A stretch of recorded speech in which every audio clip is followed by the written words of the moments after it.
He thought he was inheriting a crumbling stone mansion worth nothing, but when Marcus Harding pried open the hidden door his dying great-uncle had sealed for 40 years, what he found inside wasn't just a fortune worth $275 million. It was a test, a warning, and a choice that would change his daughter's life forever.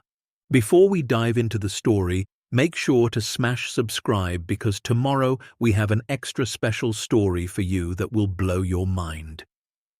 The alarm clock screamed at 4:30 in the morning, cutting through the darkness of Marcus Harding's bedroom like a knife. He slapped it silent before it could wake Lily, his 9-year-old daughter, sleeping in the room next door. The house was small, a 2-bedroom rental on the edge of Willow Creek, Pennsylvania, where the paint peeled and the floorboards creaked with every step. Marcus sat on the edge of his bed, head in his hands, feeling the weight of another day pressing down on his shoulders like concrete. 38 years old, widowed for 3 years, 2 jobs, never enough money. He stood slowly, his lower back protesting from yesterday's 12-hour shift at the warehouse. His body was a collection of aches now, each one a reminder that he was running on fumes. He moved through his morning routine in the dark, not wanting to wake Lily. Shower, coffee so strong it could strip paint, a protein bar he didn't taste. By 5:15 he was out the door, breath fogging in the cold Pennsylvania morning. The drive to Brennan's auto repair took 20 minutes through empty streets. Marcus had worked there for 6 years, ever since he moved back to Willow Creek after Sarah died. Sarah. Even thinking her name sent a familiar ache through his chest. 3 years gone, but some mornings he still reached for her side of the bed, still expected to hear her laugh from the kitchen. She'd died on a Tuesday. Black ice on Route 42. The truck driver said he never saw her car until it was too late. Lily had been at school. Marcus had been rotating tires at the shop. And just like that, the center of his world had collapsed. He pulled into Brennan's parking lot and killed the engine. The sun was just starting to hint at the horizon, painting the sky in shades of bruised purple. Inside, the shop smelled like oil and old coffee. His boss, Frank Brennan, was already there, a bear of a man with grease permanently embedded in the lines of his hands. "Morning, Marcus," Frank called from beneath a lifted Honda Civic. "Morning." Marcus pulled on his coveralls and got to work. Brake job on a Ford F-150, oil change on a Toyota Camry, diagnostic on a Chrysler that sounded like it was trying to communicate with the dead. His hands moved automatically, muscle memory taking over. Tighten, twist, check, repeat. He'd been fixing engines since he was 16, learning from his grandfather in a garage that smelled like cigars and possibility. But these days, work was just survival. Every bolt he turned was another dollar toward rent. Every radiator flush was another week of groceries. Every transmission rebuild was keeping the lights on for Lily. Lily. The thought of her made him smile despite the exhaustion. She had Sarah's eyes, bright and curious, and Sarah's laugh, the kind that could fill a room. She was the only thing that mattered anymore. The only reason Marcus dragged himself out of bed before dawn and worked until his hands cramped. By 2:30 in the afternoon, his shift at Brennan's ended. Marcus clocked out, waved to Frank, and drove straight across town to Riverside Warehouse and Logistics. His second job, loading and unloading trucks until 11 at night. The pay was decent, but it was destroying his body one pallet at a time. He'd pick Lily up from after-school care around 6 during his dinner break. They'd eat fast food in the truck, her chattering about her day while he tried to keep his eyes open. Then he'd drop her at their neighbor Mrs. Henderson's house, an elderly woman who watched Lily until Marcus got home at midnight. It wasn't a life. It was a grind. But it was all he had. That night, after his warehouse shift ended, Marcus drove home in silence. The radio had broken months ago, and he hadn't had the money or energy to fix it. The streets were empty, lit by stuttering streetlights that cast everything in shades of yellow and shadow. He pulled into his driveway just before midnight. Mrs. Henderson's porch light was still on. He walked over, knocked softly. She opened the door, her kind face creased with concern. "She's asleep on the couch, dear. I tried to get her to bed, but you know Lily." "Thank you, Mrs. Henderson. I don't know what I'd do without you." "Nonsense. That girl's a treasure." She paused. "Marcus, you look exhausted. Are you taking care of yourself?" He forced a smile. "Doing my best." He carried Lily inside, her small body warm and heavy against his chest. She stirred slightly, mumbling something about butterflies, then settled back into sleep. He laid her gently in her bed, pulled the blanket up to her chin and kissed her forehead. In the kitchen, he sat at the table and opened his laptop. Bills. Always bills. Rent due in 6 days. Electric company sending final notices. Lily needed new shoes. Her current ones had holes in the soles. The car needed an inspection sticker. His phone bill was 2 months overdue. He did the math 3 times, hoping it would somehow change. It didn't. He was $700 short. Again. Marcus closed the laptop and stared at the ceiling. Somewhere in the distance, a dog barked. The refrigerator hummed. And Marcus Harding, widowed father and double-shift worker, felt the walls closing in. He didn't sleep much that night. The next morning followed the same routine. Alarm at 4:30, darkness, coffee, Brennan's auto by 5:30. But when he arrived, Frank met him at the door with an envelope. "This came for you yesterday," Frank said. "Certified mail. Looks official."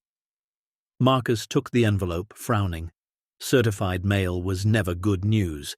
It was either bills or summons or something worse. The return address read Lawson and Pierce Attorneys at Law, Boston, Massachusetts. His stomach dropped. "You in trouble?" Frank asked. "Not that I know of." Marcus waited until his lunch break to open it. He sat in his truck, hands shaking slightly as he tore the seal.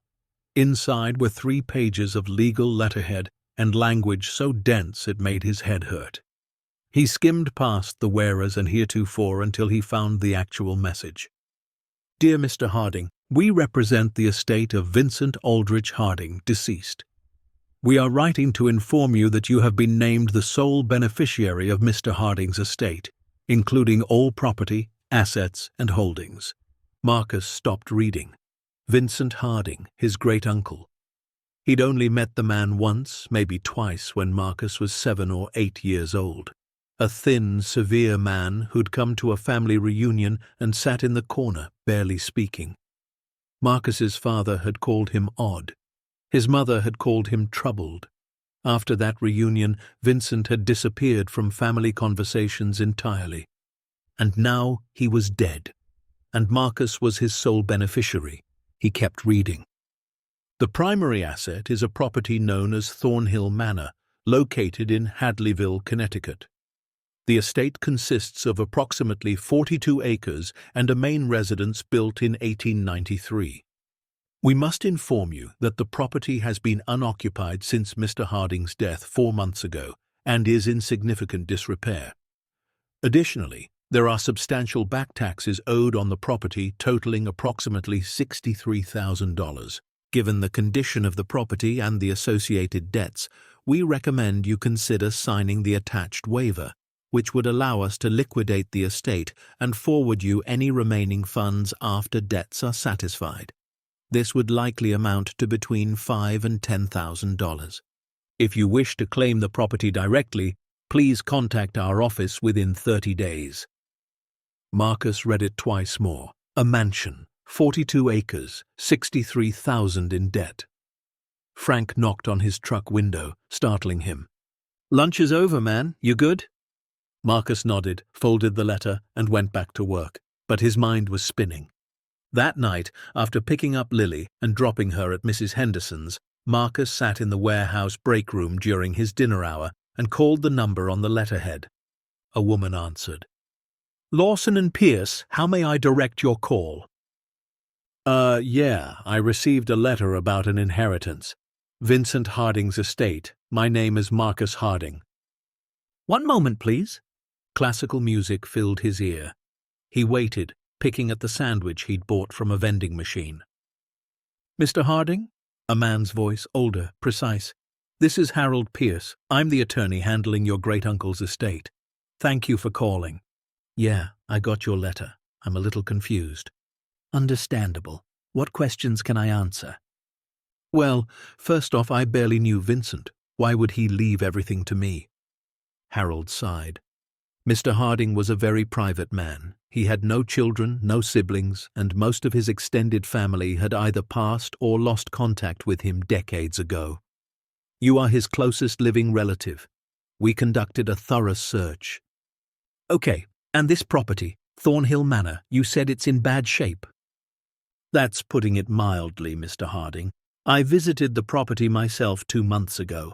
The roof is compromised, there's significant water damage, the grounds are completely overgrown, and the structure hasn't been maintained in at least 20 years. Frankly, it would cost more to restore than it's worth. So why not just tear it down and sell the land? The property is landlocked by conservation easements. It can't be subdivided or commercially developed. Its value is minimal. That's why we recommend the waiver. We can liquidate, pay the debts, and send you a check. Simple, clean, no headaches." Marcus chewed his lip. $5,000 to $10,000 would solve his immediate problems. New shoes for Lily, catch up on bills, maybe even fix the radio in his truck. But something nagged at him. "Can I see it first, before I sign anything?" Harold paused. "Of course, that's your right. But Mr. Harding, I want to be clear. This property is not a hidden treasure. It's a burden. I've seen many people in your situation get romantic ideas about old estates, and they end up drowning in renovation costs and legal issues. I understand, but I'd still like to see it." "Very well. I can arrange access this weekend if you're available. Shall we say Saturday at 10 in the morning? Marcus thought about his schedule. He'd have to miss his Saturday warehouse shift. That would cost him $120 he couldn't afford to lose. But something about this felt important. "Saturday works. I'll be there." He hung up and stared at his half-eaten sandwich. A mansion in Connecticut. A great-uncle he barely remembered. $63,000 in debt. What the hell had Vincent gotten him into? That night, after his shift, Marcus sat with Lily at the kitchen table. She was drawing with crayons, her tongue poking out in concentration as she colored a picture of a house with too many windows and a sun with a smiley face. "Hey, kiddo," Marcus said. "How would you feel about taking a road trip this weekend?" Lily's head snapped up, eyes wide. "Really? Where?" "Connecticut. I need to check out a house." "Are we moving?" No, nothing like that. Just someone I'm related to passed away and left me a house. I need to see it." "Is it a big house?" "Apparently." "Can I come?" Marcus smiled. "Of course you can come." Lily grinned and went back to her drawing, now adding a stick figure family to the front yard. Marcus watched her, his chest tight. She deserved so much more than this. More than vending machine dinners and rushed bedtimes and a father who was always exhausted. Maybe this house was nothing. Maybe Harold was right, and it was just a crumbling burden. But maybe, just maybe, it was something else. Saturday morning arrived cold and grey. Marcus packed Lily into his truck at 7, her backpack stuffed with snacks, coloring books, and her favorite stuffed rabbit. The drive to Hadleyville, Connecticut took 4 hours, winding through small towns and forests that blazed with autumn colors. Lily chattered for the first hour, then dozed off with her rabbit clutched to her chest. Marcus drove in silence, his mind churning. He'd looked up Thornhill Manor online but found almost nothing, just a brief mention in a historical registry of Connecticut properties built in the late 1800s. No photos, no recent sales data. Nothing. They arrived in Hadleyville just after 11. The town was tiny, maybe 2,000 people, with a main street that looked like it had been frozen in 1955. A diner, a hardware store, a post office with peeling paint. Marcus stopped for gas and asked the attendant for directions. "Thornhill Manor?" The old man scratched his chin. "You mean old Vincent's place? Up on Ridgemont Road. Can't miss it." Big iron gates all grown over. Did you know Vincent? The man's expression shifted, guarded. Knew of him. Kept to himself. Didn't come to town much. You family? Great-nephew. Huh. Well, good luck with that place. Been empty since he passed. Folks say it's cursed. Marcus forced a smile. Cursed. That's what they say. The old man handed back Marcus's credit card. But hey, probably just talk. Marcus woke Lily, and they drove up Ridgemont Road. The pavement turned to gravel, then to dirt. Trees crowded close on both sides, their branches forming a tunnel overhead. And then, through the undergrowth, Marcus saw them. Iron gates, at least 12 feet tall, ornate scrollwork now rusted and tangled with vines. They hung open, one gate sagging on broken hinges. Marcus pulled through. The driveway stretched ahead, cracked and buckled by tree roots. They drove slowly, branches scraping the sides of the truck. And then the trees opened up, and Lily gasped. Thornhill Manor rose before them like something from a Gothic novel. 3 stories of dark stone, with towers on each corner and windows that seemed to watch like eyes. Ivy covered half the facade, thick as carpet. The roof sagged in places, and several windows on the upper floors were broken, their glass scattered on the ground below. It was massive. It was decaying. It was breathtaking. "Daddy," Lily whispered, "it looks like a castle." "Yeah," Marcus breathed, "it does."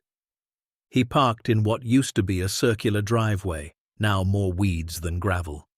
A black sedan sat nearby.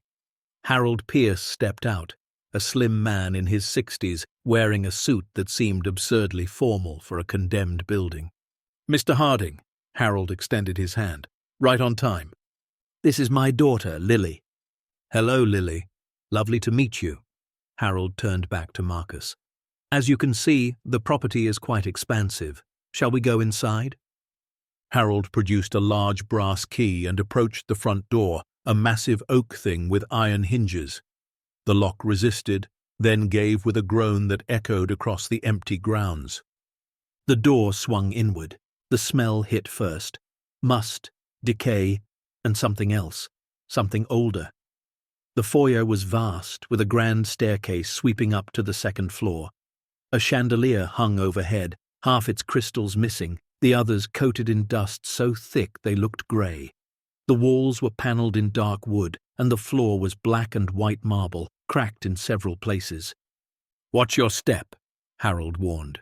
"The structure is unsound in many areas." They moved through the first floor. A parlour with furniture covered in stained sheets, a dining room with a table that could seat 20, now home to a family of mice that scattered at their approach, a kitchen with appliances from the 1930s, rust eating through the porcelain. Lily stayed close to Marcus, her hand gripping his. "How long did Vincent live here alone?" Marcus asked. "Approximately 40 years, Harold said. After his wife and son died in 1976, he became increasingly reclusive. He had minimal staff, rarely entertained, and spent most of his time in the East Wing Library. His wife and son died? House fire. Tragic. They were the only family he had. After that, well, he was never quite the same." They climbed to the second floor, testing each step. Bedrooms lined the hallway, each one a time capsule of dust and abandonment. In what must have been Vincent's room, the bed was still made, a book resting on the nightstand. Marcus picked it up. Emerson's Essays, a bookmark placed at page 73. "He left everything exactly as it was," Harold said quietly. "When he died, he was found in the library. Heart attack. He was 92. Marcus set the book down carefully. They explored for another hour. Harold pointed out structural issues, water damage, places where the floor felt soft. The message was clear. This place was dying. But despite the decay, despite the overwhelming sense of abandonment, Marcus felt something else. A strange pull. This house had been beautiful once. Someone had loved it once. "I'd like to look around alone for a bit," Marcus said, "if that's okay." Harold checked his watch. "I have another appointment at 2. Here. He handed Marcus the key. Lock up when you're done. You can mail this back to my office. And Mr. Harding, please consider the waiver. This property will consume you if you let it. After Harold left, Marcus and Lily stood in the foyer, the silence pressing around them like water. It's sad, Lily said quietly. What is? The house, it's lonely. Marcus looked down at his daughter, surprised. Yeah, I think you're right. They wandered through the rooms again, slower this time. Marcus examined the architecture, the craftsmanship. Whoever built this place had cared about details. The moldings were hand-carved. The fireplace mantels were marble. The windows, where they weren't broken, had stained glass borders. And then they found the library. It was in the east wing, exactly where Harold said. Double doors opened into a room that took Marcus's breath away. Floor-to-ceiling bookshelves lined every wall, stuffed with leather-bound volumes.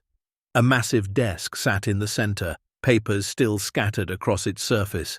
And above it all, a domed skylight let in weak grey light. Lily ran to the shelves, running her fingers along the spines. Can I take one home? I don't think we should touch anything yet. Marcus walked to the desk. The papers were yellowed, covered in neat handwriting. Receipts, correspondence, what looked like accounting ledgers. He was about to turn away when something caught his eye. A bookshelf on the far wall sat slightly crooked, not obviously, but enough that his mechanic's eye noticed the asymmetry. He walked over, studying it. The shelf was built into the wall, same dark wood as all the others. But this one, there was a gap, maybe half an inch between the shelf and the wall.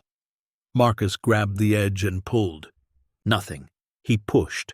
The shelf swung inward with a click, revealing darkness beyond. Lily, stay there. Marcus pulled out his phone, turned on the flashlight. The beam cut through the dark, illuminating stone walls and descending stairs. A hidden room. His heart pounded as he descended, each step careful. The stairs went down maybe 15 feet, then opened into a small chamber. The air here was different, dry, sealed. The room was maybe 12 feet by 12 feet, and it was immaculate. No dust, no decay, perfectly preserved. Filing cabinets lined one wall.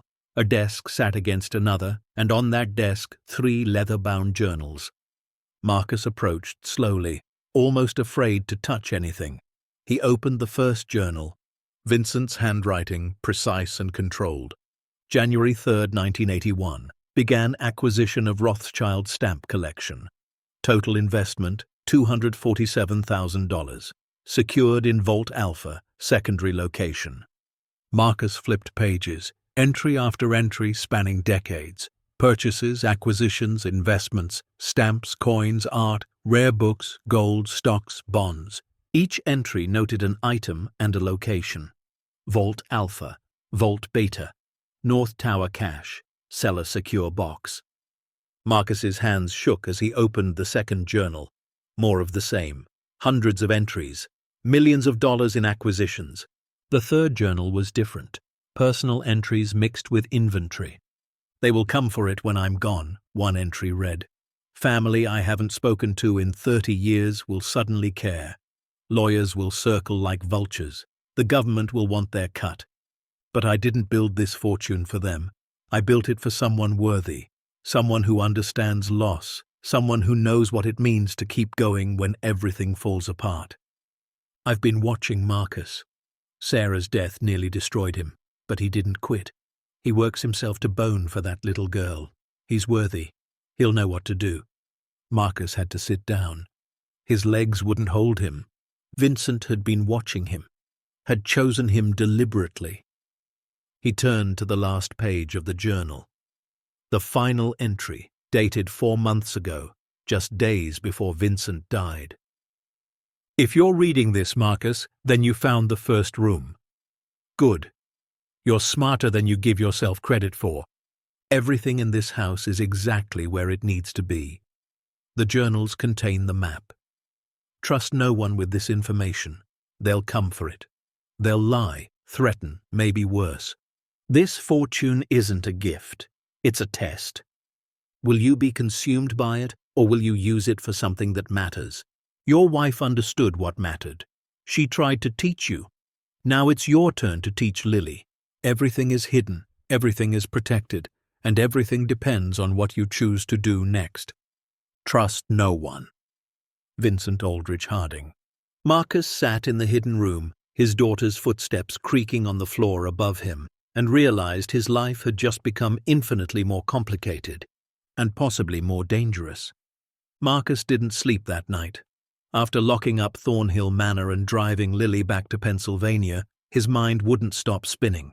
He'd taken photos of every page in Vincent's journals with his phone, and now, at 2 a.m, he sat at his kitchen table scrolling through them, trying to make sense of what he'd found.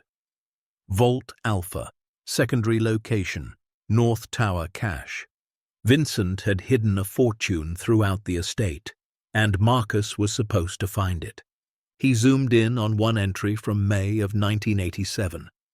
Acquired Monet water lily study, authenticated by Sotheby's, investment $320,000, secured in east wall vault behind panel 7.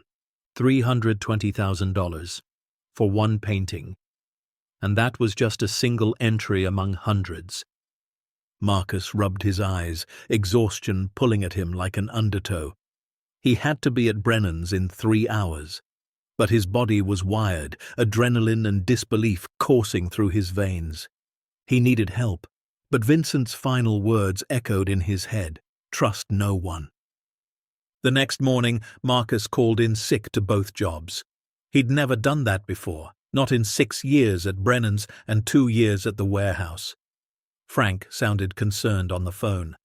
"You okay, Marcus? You never call out?" "Just need a day. Family stuff. Take care of yourself." After dropping Lily at school, Marcus drove to the Willow Creek Public Library. He spent 4 hours researching everything he could find about Vincent Aldrich Harding. What he discovered painted a picture of a man he'd never known. Vincent Harding had been a financial analyst in New York City during the 1950s and 60s. He'd made his first fortune predicting the stock market crash of 1962, selling short when everyone else was buying. By 1970, he was worth an estimated $12 million. Then came the fire. July 14, 1976, Thornhill Manor. Faulty wiring in the nursery started it. Vincent's wife, Catherine, and their 7-year-old son, James, both died from smoke inhalation before the fire department arrived. Vincent had been in New York on business. After that, the public record went cold. Vincent disappeared from society pages, from investment circles, from life itself. He'd retreated to Thornhill and never really came back. Marcus found one interview from 1978, a brief quote in the Wall Street Journal. "Wealth without purpose is poverty in expensive clothing. I've learned that lesson too late." Sitting in the library's fluorescent light, Marcus felt a connection to a man he'd barely known. Vincent understood loss. He understood the hollow ache of grief. And somehow, across decades and distance, he'd recognized that same understanding in Marcus. That evening, after picking up Lily from school, Marcus made a decision. He called the one person he thought he could trust. Daniel Cooper answered on the second ring. "Marcus, is everything okay?" Daniel was Sarah's younger brother, 34, a former corporate lawyer who'd burned out and moved to Vermont to teach high school English. They'd stayed close after Sarah's death, Daniel visiting every few months, always making Lily laugh with his terrible magic tricks. "Danny, I need to talk to you about something. Can you keep a secret?" "Of course. What's going on?" Marcus told him everything. The inheritance, Thornhill Manor, the hidden room, Vincent's journals, the entries about millions in hidden assets. Daniel was silent for a long moment. "Marcus, are you sure about this? I mean, are you sure the journals are real, not just the fantasies of a lonely old man?" "I don't know. That's why I need your help. You understand legal stuff, contracts, estates, how this all works. I'm not licensed to practice anymore. I don't need a lawyer. I need someone I trust." Another pause. Then Daniel sighed. Okay, I can come down this weekend. We'll go through everything together. Thank you. But Marcus, if this is real, if there really is that kind of money, you need to be careful. People do terrible things for a lot less. Marcus thought about Vincent's warning. Trust no one. I know, he said quietly. Daniel arrived Saturday morning in his old Subaru, a duffel bag slung over his shoulder and a cardboard coffee cup in his hand. Lily ran to him and he scooped her up, spinning her around. Uncle Danny. Hey, Jellybean, you get taller every time I see you. They left Lily with Mrs. Henderson and drove to Connecticut. Marcus filled Daniel in on everything he'd learned about Vincent, about the fire, about the decades of isolation. So he was watching you, Daniel said, staring out the window at the passing trees. That's either really touching or really creepy. Maybe both. They reached Thornhill Manor just after noon. Daniel's reaction was the same as everyone's, a sharp intake of breath as the stone mansion came into view. Jesus, this is yours? Technically, if I can afford the back taxes. Inside, Marcus led Daniel to the library and the hidden room. Daniel descended the stairs slowly, then stood in the preserved chamber, turning in a circle. Okay, he said, I believe you now. They spent hours going through the journals, Daniel taking notes, organizing entries by location and estimated value. His legal training kicked in, creating categories and timelines. This entry, Daniel pointed to a page. March of 2003, 1867 Indian head penny, uncirculated, purchased from estate sale, $42,000, Vault Beta North Tower. You think it's still there? Only one way to find out. They started with the obvious locations. Vault Alpha was mentioned most frequently in the journals. After an hour of searching, they found it in the cellar, behind a section of stone wall that looked identical to the rest. But when Marcus pressed on a specific brick mentioned in Vincent's notes, a section swung inward. Inside was a climate-controlled room, no bigger than a closet, and on shelves along the wall sat dozens of archival boxes. Marcus pulled down the first one. Inside, protected in acid-free sleeves, were stamps, rare stamps. British Guiana 1-cent magenta, inverted Jenny, a blue Mauritius. Daniel pulled out his phone and started Googling. His face went pale. Marcus, that stamp, the British Guiana. There are only known examples. One sold at auction in 2014 for $9.5 million. Marcus's hands shook. $9.5 million for a stamp. This is real. This is all real. They found Vault Beta in the North Tower, exactly where the journals indicated, behind a false panel in what looked like a storage closet. Inside were coins, gold coins, silver coins, ancient Roman denarii, rare American double eagles, boxes and boxes of them. Daniel was barely breathing. We need an appraiser, a real one, someone who can authenticate this stuff. Vincent said, trust no one. Marcus, we're in over our heads. If this is worth what I think it's worth, you need professional help. By sunset, they'd located 4 more caches, rare books in the library's false ceiling, gold bars hidden beneath the floorboards of Vincent's bedroom, stock certificates in waterproof cases sealed inside the walls, each discovery more valuable than the last. They sat in the library as darkness fell, surrounded by their findings. Daniel had filled an entire legal pad with notes.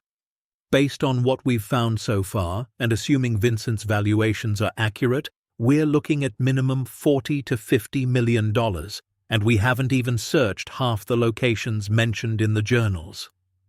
Marcus couldn't process the number. It was too big, too abstract. $50 million. He made $32,000 a year at Brennan's and another $18,000 at the warehouse. $50,000 total. And he was always broke. There's more, Marcus said quietly. He pulled out his phone and showed Daniel photos of later journal entries. The art collection, the rare automobiles, the additional real estate holdings listed in safety deposit boxes. Daniel read through them, his expression growing more stunned with each swipe. Marcus, if all of this exists, if it's all real and accounted for, we're not talking about $50 million. How much?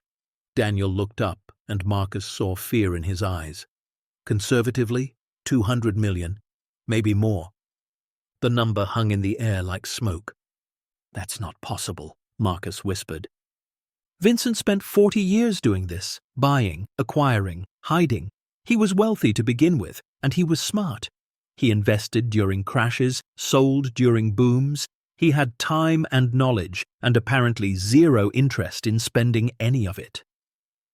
Marcus stood and walked to the window. Outside, the overgrown grounds disappeared into darkness. Somewhere in the forest, an owl called. "Why me?" he asked. "Why give this to someone he barely knew?" Daniel came to stand beside him. "Because you're not the kind of person who would waste it. Vincent saw Sarah die. He saw you keep going for Lily. He recognized something in you. Or he's testing me. His last journal entry said this was a test. Then what's the right answer?" Marcus didn't know. They drove back that night, both exhausted, both overwhelmed. Daniel promised to come back the following weekend. They needed to systematically search every location Vincent had documented. They needed to understand the full scope of what Marcus had inherited. But mostly, they needed to figure out what to do with it. Monday morning, Marcus was back at Brennan's, hands deep in an engine block, trying to pretend his life hadn't just exploded into something unrecognizable.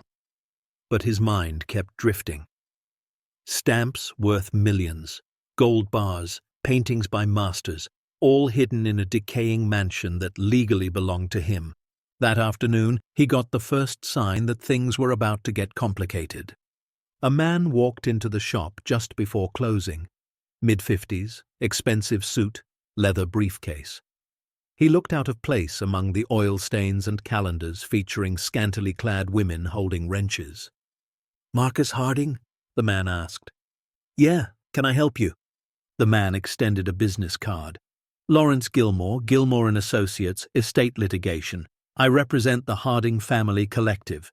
Do you have a moment to speak?" Marcus wiped his hands on a rag. "Harding Family Collective?" "Yes. Several of your cousins, second cousins, and other relatives have retained our services regarding the estate of Vincent Aldrich Harding." Marcus's stomach tightened. "I see." "They're concerned about the validity of the will. Vincent was 92 when he died, and there are questions about his mental competency. Additionally, there's some suggestion of undue influence." "I barely knew him. That's actually part of the concern. Why would he leave everything to a distant relative he had minimal contact with, while excluding closer family members?" "You'd have to ask him, but he's dead." Gilmore smiled thinly. "Indeed. Mr. Harding, my clients are prepared to contest the will. This could tie up the estate in probate for years, or we can reach a settlement. They're willing to buy out your interest for $500,000, cash, no taxes, no legal fees, no headaches." Marcus stared at him. $500,000. More money than he'd earn in 15 years of double shifts. "I'll need to think about it," he said. "Of course, but don't think too long. The offer expires in 2 weeks. After that, we file the contest, and things get much more complicated for you." Gilmore handed him another card. "My direct line. Call anytime." After he left, Frank emerged from the office. "What was that about?"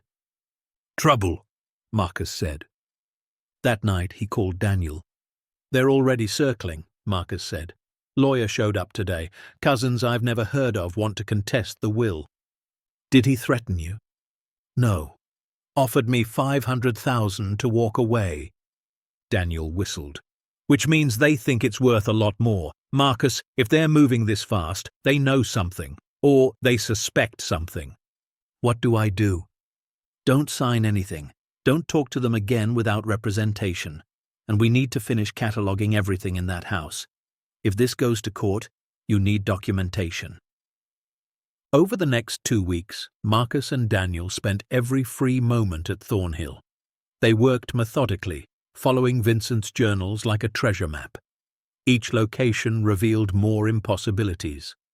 In the east wall of the dining room, behind panel 7, exactly as Vincent had noted, they found the money. It was small, maybe 18 by 24 inches, but even Marcus, who knew nothing about art, could see it was extraordinary. Water lilies in shades of blue and green that seemed to shimmer in the flashlight beam. Daniel handled it like it might explode. "We need to get this appraised, professionally authenticated." "Vincent already authenticated it, see?" Marcus showed him the journal entry, copies of certificates from Sotheby's, dated 1987. In the carriage house, beneath a tarp so thick with dust it looked like felt, they found the automobiles, 6 of them, a 1936 Bugatti Type 57, a 1954 Mercedes 300 SL Gullwing, a 1963 split-window Corvette, each one pristine, perfectly maintained, sitting on jack stands with covered wheels. Daniel walked around the Bugatti, shaking his head. This car in this condition could sell for $3 to $5 million, just this one car. How did he keep them so perfect? Climate control, see? Daniel pointed to industrial dehumidifiers still running on backup generators. He had systems in place. Everything was designed to preserve. They found rare books sealed in nitrogen-filled cases, first editions of Dickens, Hemingway, Fitzgerald, jewelry in velvet-lined boxes, diamonds, emeralds, a sapphire necklace that had belonged to Russian royalty. And in the basement, in a vault that required 3 different keys mentioned in the journals, they found what Vincent called his insurance policy, gold bars, 63 of them, each one stamped with serial numbers and certifications, 400 troy ounces per bar. At current market value, roughly $1.2 million each. Marcus sat on the concrete floor of the basement, surrounded by wealth beyond comprehension, and felt nothing but dread. "This is too much," he said. Daniel crouched beside him. "Yeah, it is.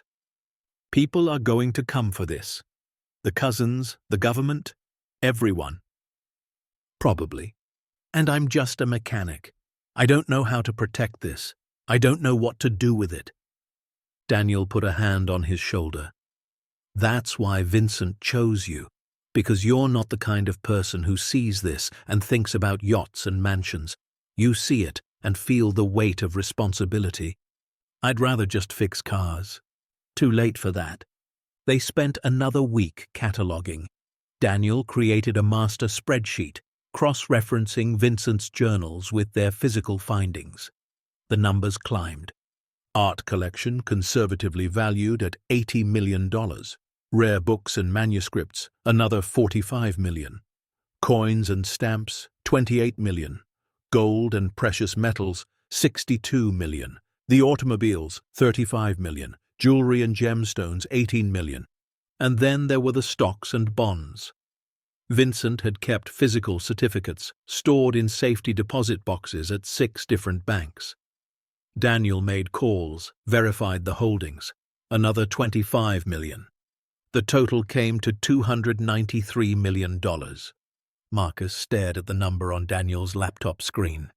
"That can't be right. I've checked it 3 times. If anything, I'm being conservative. Some of these pieces could be worth significantly more at auction." $293 million. Marcus stood and walked to the library window. It was late afternoon, the sun casting long shadows across the overgrown grounds. Somewhere out there, Lily was at school, oblivious to the fact that her father had just inherited a fortune that could change everything, or destroy everything. "Vincent's last entry," Marcus said quietly. "He said this was a test. Will I be consumed by it, or will I use it for something that matters?" "What do you think he meant?" "I don't know. But I keep thinking about Sarah." Daniel's expression softened. Sarah had been his sister. Her death had devastated him too. What about her? "She used to say that money wasn't the goal. That security was just a means to purpose.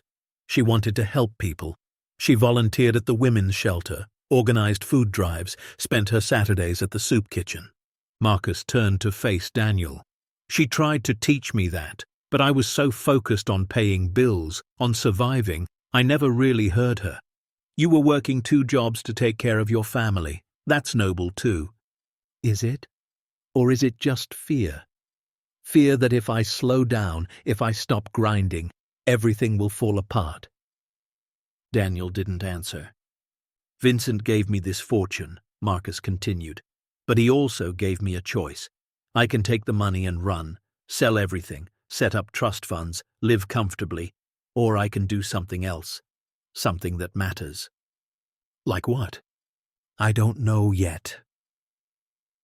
That night, Marcus lay in bed, unable to sleep. Through the thin walls, he could hear Lily's soft breathing from her room. She'd be 10 in 3 weeks, double digits, as she liked to say. He thought about everything he could give her now. Private schools, college without loans, a house with a yard, braces without payment plans, dance lessons, art classes, everything she'd ever wanted. But he also thought about Sarah, about the way she'd light up when she talked about helping families at the shelter, about the satisfaction in her voice when she told him they'd served 143 people at the soup kitchen that weekend. She'd died on her way to volunteer at a homeless outreach program. Marcus closed his eyes, feeling tears slide down his temples. "What would you do, Sarah?" he whispered to the darkness. "What would you want me to do?" The house didn't answer, but somewhere in his chest he felt the beginning of an idea. The next morning, everything changed. Marcus was at Brennan's replacing brake pads on a Honda Accord when his phone buzzed. Unknown number. "Hello? Mr. Harding, this is Detective Carla Rodriguez with the Hadleyville Police Department. Do you have a moment?" Marcus's heart rate spiked. Yeah, what's this about?" "There was an incident at Thornhill Manor last night. A break-in. The property manager noticed the east wing door had been forced open and called us. I understand you're the current owner." "Yes." "Was anything taken?" "That's what we'd like you to help us determine. Can you come up today?" Marcus looked at Frank, who was already frowning. "I'll be there in 3 hours." He drove to Connecticut in a daze, his mind racing. Someone had broken into Thornhill. Had they found the vaults, the hidden rooms? Had Vincent's warning come true already? Detective Rodriguez met him at the property, a sharp-eyed woman in her 40s with graying hair pulled back in a tight bun. "Mr. Harding, thanks for coming so quickly." What happened? Back door was jimmied open, pretty professional job, minimal damage. Whoever did it knew what they were doing. They walked through the mansion together. The East Wing library showed signs of disturbance. Books had been pulled from shelves, furniture moved, but none of the hidden panels had been opened. The secret room behind the bookshelf was still sealed. "Anything missing?" Rodriguez asked. Marcus did a quick inventory. The obvious valuables were still there. The not-so-obvious ones, too. "I don't think so." "Any idea who might want to break in?" Marcus hesitated. "Trust no one," Vincent had written. "No," he lied. After Rodriguez left, Marcus called Daniel. "They were looking for something specific," Daniel said. "They moved furniture, pulled books. They were searching." "The cousins, has to be. They know there's something here. Or they suspect. Marcus, this is escalating. You need security, cameras at minimum." "I can't afford security systems." "You're sitting on $300 million. Which I can't access without revealing it exists. Which I can't do until I figure out what I'm doing with it." Daniel sighed. "This is getting dangerous." "I know." That weekend, Marcus installed motion sensor cameras he bought at a hardware store. Basic models, but better than nothing. He also changed all the locks and reinforced the doors with deadbolts. Daniel helped, the two of them working in tense silence. "They're not going to stop," Daniel finally said. "I know." The will contest is moving forward. Gilmore filed papers yesterday. They're claiming Vincent was mentally incompetent and that you exerted undue influence. How could I exert influence on a man I barely knew? Facts don't matter. They're creating a narrative. Lonely old man, estranged from family, falls under the spell of a distant relative who manipulates him into changing his will. That's ridiculous. Of course it is. But it'll tie up the estate for months, maybe years. And in the meantime, you're responsible for the property taxes, maintenance, everything. Marcus leaned against the wall, exhaustion washing over him. Maybe I should just take their offer. 500,000, walk away clean. Is that what you want? I want my life back. I want to work at Brennan's and come home to Lily and not worry about break-ins and lawyers and millions of dollars I don't understand. Daniel studied him. But Sarah wouldn't have walked away. She would have seen this as an opportunity, a chance to do something meaningful. Sarah's not here. The words hung between them, sharp and painful. No, Marcus said quietly. She's not. But maybe that's the point. Maybe this is my chance to finish what she started, to honor her the way she deserves. By doing what? I don't know yet, but I'm starting to have an idea. That night, after Daniel had driven back to Vermont, Marcus sat in the library with Vincent's journals. He read through them again, but this time he paid attention to the personal entries, the ones where Vincent's grief bled through the careful record-keeping. One entry from December of 1978 stopped him. I've spent 3 years accumulating wealth, as if money could fill the void Catherine and James left behind. But every acquisition feels hollow. I buy beauty and lock it away where no one can see it. I preserve art and let it sit in darkness. What's the purpose? Wealth without purpose is poverty and expensive clothing.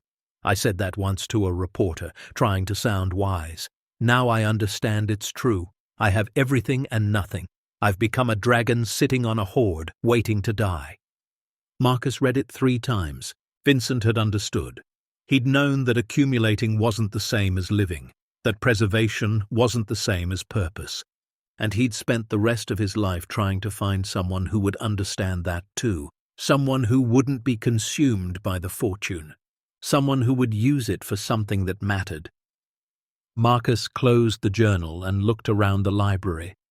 The hidden wealth, the sealed vaults, the preserved treasures. Vincent hadn't left him a gift, he'd left him a responsibility and a question. What are you going to do with it? What happens next will turn this inheritance upside down, reveal truths nobody expected, and remind us why sometimes the quietest legacies carry the most power. Stay tuned to see what happens next. If you're enjoying the story, please like, share, and subscribe for more. Marcus drove home that night with a sense of clarity he hadn't felt in years. The fear was still there, the overwhelming weight of what he'd discovered. But beneath it, something else was growing. Purpose. He pulled into his driveway just after midnight. The house was dark except for the porch light Mrs. Henderson always left on. He sat in the truck for a moment, gathering himself. His phone buzzed. A text from an unknown number. Walk away while you still can. This is your only warning. Marcus stared at the message, his jaw tightening. He deleted it, turned off his phone, and went inside. Lily was asleep on the couch, her homework still spread across the coffee table. Mrs. Henderson dozed in the armchair, her knitting in her lap. Marcus covered Lily with a blanket, then gently woke Mrs. Henderson. "Oh, Marcus, I must have drifted off." "Thank you for staying. Always. How was your trip?" "Complicated." She studied his face with the knowing look of someone who'd lived long enough to recognize trouble. "Be careful, dear, whatever you're mixed up in." "I will." After she left, Marcus sat at the kitchen table and opened his laptop. He started searching for information on foundations, trusts, charitable organizations, how they were structured, how they operated, how regular people created them. Because somewhere between discovering $293 million and receiving death threats, Marcus had made a decision. He wasn't going to sell. He wasn't going to hide the fortune away like Vincent had. He was going to use it, all of it, not for himself, for something bigger. The next morning over breakfast, Lily asked the question he'd been dreading. "Daddy, are we rich now, because of the big house?" Marcus set down his coffee. "What makes you ask that?" Kids at school said you inherited a mansion. Jenny's mum said we're probably millionaires. Marcus sighed. Small-town gossip traveled faster than truth. It's complicated, kiddo. The house is worth something, but it's also falling apart, and there are people who don't think it should be mine. Do you think it should be yours? Marcus looked at his daughter, so much like Sarah it sometimes hurt to breathe. I think maybe it was meant to be mine. Not because I deserve it, but because I'm supposed to do something with it. Like what? I'm still figuring that out. Lily considered this, swirling her cereal with her spoon. Mummy used to say that having stuff wasn't as important as helping people. Marcus's throat tightened. Yeah, she did. So maybe you're supposed to help people with the house money, out of the mouths of babes, Marcus thought. Maybe I am. That afternoon, Marcus met with Daniel and a woman named Grace Porter. Daniel had found her through a contact, a former estate lawyer who specialized in charitable trusts and foundations. She was in her 60s, sharp as a tack, with silver hair and the no-nonsense demeanor of someone who'd seen it all. They met at a coffee shop in Hartford, halfway between Marcus's world and Thornhill. Mr. Harding, Grace said, shaking his hand firmly. Daniel's told me about your situation. It's quite extraordinary. That's one word for it. They sat, and Marcus laid out everything. The inheritance, the hidden fortune, the cousins contesting the will, the break-in, the threatening text. Grace listened without interrupting, taking occasional notes on a yellow legal pad. When he finished, she set down her pen. You're in a delicate position. Legally, the will seems sound. Harold Pierce is a reputable attorney, and if he says Vincent was competent, he probably has documentation to prove it. But the contest will still drag on. So, what do I do? You need to move faster than they do, establish legitimacy. Show the court that you're a responsible steward of the estate. How? By demonstrating intent. Don't just sit on the assets. Begin the process of creating something meaningful with them. A foundation, a trust, something that proves you're not an opportunist trying to grab a fortune, but someone honoring the deceased's wishes. Marcus leaned forward. Vincent's last journal entry said the fortune was a test, that I should use it for something that matters. Grace smiled. Then let's help you pass that test. Over the next 2 hours, they outlined a plan. Marcus would establish a charitable foundation focused on supporting struggling families, single parents specifically, people like him who worked themselves to exhaustion just to stay afloat. The foundation would provide emergency assistance, job training, childcare support, educational scholarships, everything Sarah had believed in, everything she'd tried to do on a volunteer basis. The assets at Thornhill, Grace explained, can be transferred to the foundation. Art, coins, automobiles, everything. The foundation becomes the owner and you become the director. This protects the assets from personal litigation and demonstrates clear charitable intent. And the cousins? They'll have a much harder time contesting a will when the inheritance is being used for charity. Courts tend to look favorably on that. Daniel nodded. It's brilliant, actually. You remove the profit motive from the equation. But won't I need the money to live on, to take care of Lily? The foundation can employ you as director. Reasonable salary, benefits, housing allowance if you live on the estate property. All legitimate, all legal. Marcus sat back, his mind spinning. So I'd be giving away Vincent's fortune to get to keep it? Grace smiled. You'd be honoring his wishes to fulfill his legacy. There's a difference. That night, Marcus couldn't sleep again. But this time it wasn't from anxiety. It was excitement. For the first time since Sarah died, he felt like he had a purpose beyond survival, beyond just getting through each day. He was going to build something. Not for himself, but for people like him. People who needed help but were too proud to ask. People who worked double shifts and still fell short. People who'd lost someone and were trying to hold everything together with duct tape and prayer. He thought about Sarah, about her endless compassion and fierce determination to make a difference. "I'm going to do it," he whispered to the darkness. "I'm going to use this fortune the way you would have, I promise." Somewhere in his chest, in the place where grief had lived for 3 years, he felt the faintest spark of something else. Hope. The paperwork alone was overwhelming. Marcus sat at Thornhill's library desk, now cleared of dust and functioning as his makeshift office, surrounded by forms that might as well have been written in ancient Greek. Articles of incorporation, tax-exempt status applications, asset transfer documents, fiduciary responsibility agreements. Grace Porter had warned him it would be complex. What she hadn't mentioned was that it would feel like drowning in bureaucracy. "You need help," Daniel said, looking over Marcus's shoulder at the mountain of legal documents. "Real help. You can't do this alone." "I don't have money to hire people." "Not yet. But you will. Once the foundation is established and some assets are liquidated, you'll have operating capital." Marcus rubbed his temples. It was Saturday afternoon, 3 weeks since he'd made the decision to create the foundation. Lily was downstairs in what used to be the parlor, doing homework at a card table they'd set up. The house was slowly transforming from abandoned relic to functioning space, though there was still more decay than restoration. "What I need," Marcus said slowly, "is someone who understands this world. Estate management, asset preservation, the kind of person Vincent would have trusted." Daniel nodded. "Grace mentioned someone, a woman named Evelyn Chen." "No, wait, you said no Chen names. Let me check my notes." He flipped through his notebook. "Sorry, Grace mentioned a woman named Evelyn Morrison.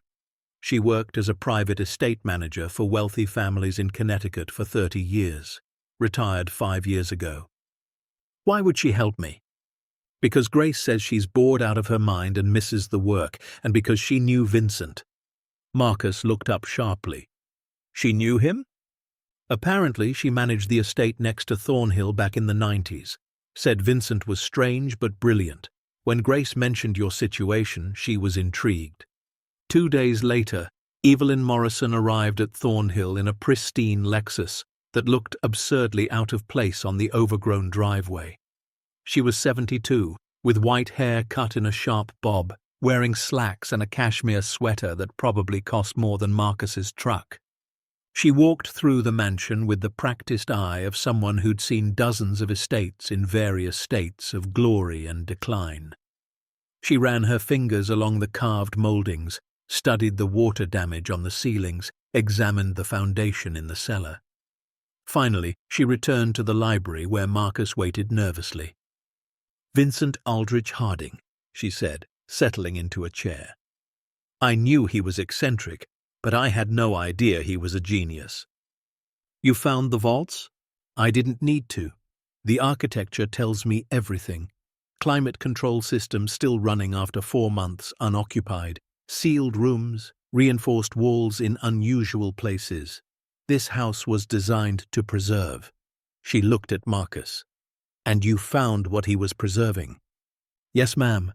"Don't ma'am me, I'm not that old. Call me Evelyn."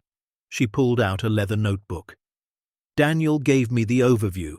293 million in assets, give or take. Charitable foundation in development. Family members contesting the will. Break-in 3 weeks ago. Threatening messages. Am I missing anything?" "That covers it. And you're a mechanic with no experience managing wealth, no legal training, and a 9-year-old daughter to raise." Marcus nodded, feeling the weight of his inadequacy. Evelyn smiled. "Good. The last thing this project needs is someone who thinks they know everything. Ignorance with good intentions beats arrogance with expertise every time. So you'll help?" "On 3 conditions. 1, I work for the foundation, not for you personally. My loyalty is to the mission. 2, you listen to my advice, even when you don't like it. And 3, we do this right. No shortcuts, no corners cut, no questionable ethics. Vincent built this fortune with integrity. We honor that." Marcus extended his hand. "Deal." Her grip was firm. "Then let's get to work." Over the next month, Evelyn transformed the operation. She catalogued every asset with meticulous precision, cross-referencing Vincent's journals with physical inventory. She hired a discreet appraiser, someone she'd worked with for decades, who signed ironclad confidentiality agreements before setting foot in Thornhill. The appraiser's final report confirmed what Daniel had estimated: $287 million. Evelyn had been conservative in several valuations, preferring to underpromise. She also found things Vincent's journals hadn't mentioned: a safe deposit box at a bank in Boston containing bearer bonds from the 1960s, a storage unit in Providence holding rare musical instruments, a small property in Maine deeded to Vincent but never developed. He was methodical, Evelyn said, updating her master spreadsheet. Everything documented, everything preserved. But he was also paranoid. Multiple locations, multiple banks, layers of security. He didn't trust anyone. "Can you blame him?" Marcus asked. "After what he lost?" Evelyn's expression softened. "No, grief makes us do strange things. Some people shut down, some people drink. Vincent built a fortress of wealth and hid inside it." While Evelyn managed the assets, Grace handled the legal framework. The foundation was officially established as the Harding Family Legacy Fund, named not for Vincent but for Sarah. Marcus insisted on that. This was about honoring his wife's vision, not his great-uncle's fortune. The mission statement took days to craft. Evelyn, Grace, Daniel, and Marcus sat around the library table, debating every word. "Support for struggling families is too vague," Grace said. "You need specificity." "Providing emergency assistance to single parents facing financial hardship," Evelyn suggested. "And job training," Marcus added. "Sarah always said people don't want handouts, they want opportunities." "Educational support for children who've lost a parent," Daniel said quietly, "so they don't have to watch their surviving parent work themselves to death." Everyone looked at him. He cleared his throat. "Sorry, that got personal." "No," Marcus said. "That's exactly right. That's exactly what this should be." The final mission statement read, "The Harding Family Legacy Fund provides emergency financial assistance, job training, educational support, and community resources to single parents and children who have experienced the loss of a loved one, with the goal of transforming crisis into opportunity and honoring the belief that every family deserves a chance to thrive." Marcus read it aloud, his voice catching on the last sentence. "Sarah would have loved this," he said. They filed for tax-exempt status, submitted incorporation papers, opened foundation bank accounts. Everything by the book, everything transparent. But not everyone was happy about it. Lawrence Gilmore, the lawyer representing the Harding Family Collective, requested a meeting. Marcus, on Grace's advice, agreed to meet in a neutral location, a conference room at a Hartford hotel. Gilmore arrived with 2 associates and a briefcase that looked expensive enough to feed a family for a month. Marcus brought Grace and Daniel. Evelyn had wanted to come, but Grace suggested keeping the team small. "Mr. Harding," Gilmore began, sitting across the polished table, "let's be direct. My clients are prepared to escalate their will contest significantly. We have evidence that Vincent Aldrich Harding was suffering from dementia in his final years." "What evidence?" Grace asked sharply. "Medical records indicating confusion, memory loss, difficulty with basic tasks." "He died of a heart attack at 92. Any cognitive decline would be normal aging, not legal incompetence." Gilmore smiled. "Perhaps, but combine that with the suspicious timing of the will, the exclusion of closer relatives, and the unusual nature of the bequest, and we have a compelling case." "The will was executed 6 years before his death," Grace countered. "Hardly suspicious timing." "And this foundation you're establishing?" Gilmore continued, ignoring her. "Very clever, attempting to shield assets under the guise of charity, but my clients will argue it's a transparent attempt to convert a personal inheritance into a tax shelter." Marcus felt his temper rising. Daniel placed a hand on his arm, a silent warning to stay calm. The foundation is legitimate, Grace said. Every asset will be properly transferred. Every tax filing will be transparent. There's no shelter, no hiding. We'll see what the court says. Gilmore opened his briefcase and pulled out a document. My clients have authorized me to increase their offer. $1.2 million. Final offer. Take it, Mr. Harding. Walk away with generational wealth and no legal headaches. $1.2 million. Marcus thought about what that could do. Pay off every debt, buy a house, send Lily to any college she wanted, quit both jobs, and actually be present as a father.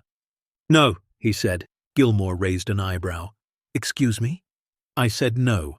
This isn't about money. It's about honoring Vincent's wishes and my wife's memory. Your clients can contest all they want. I'm not walking away. Gilmore's expression hardened. Then you're making a serious mistake. My clients have substantial resources. They will drag this out for years. And in the meantime, you'll be responsible for property taxes, maintenance, legal fees. You'll drown in expenses while the assets remain frozen. Then I guess I better learn to swim, Marcus said. The meeting ended badly. Gilmore and his associates left with barely concealed hostility. Grace waited until the door closed before turning to Marcus. That was either very brave or very stupid. Which one do you think? Both. She smiled. But I respect it. Okay, they're going to come at us hard now. We need to move faster. The will contest was filed the following week. Marcus received the official notice at Brennan's Auto, delivered by a process server who looked apologetic as he handed over the papers. Frank saw the exchange. Marcus, what's going on? And don't say nothing. You've been distracted for weeks. Marcus took a deep breath. Frank had been good to him. He deserved some truth. I inherited property from a relative. Other family members are contesting it. Frank whistled. Must be valuable property. It's complicated. You need time off to deal with legal stuff? I need the job, Frank. I can't afford to miss work. Frank studied him for a long moment. You've been with me 6 years. Never late, never complained. Best mechanic I've got. If you need flexibility, we'll figure it out. Thank you. But Marcus, whatever you're mixed up in, be careful. Money brings out the worst in people. That night, Marcus sat Lily down for a serious conversation. She was going to hear things at school, rumors and gossip. Better it came from him first. Kiddo, remember that house in Connecticut? The one great-uncle Vincent left me. The castle house? Yeah. Well, some other relatives think it should be theirs instead, so there's going to be a court case. Lily frowned. But he gave it to you. He did, but they don't think that's fair. Are they mean? Marcus considered this. I don't think they're mean. I think they're angry and maybe a little greedy. Sometimes people do not so nice things when money is involved. How much money? A lot.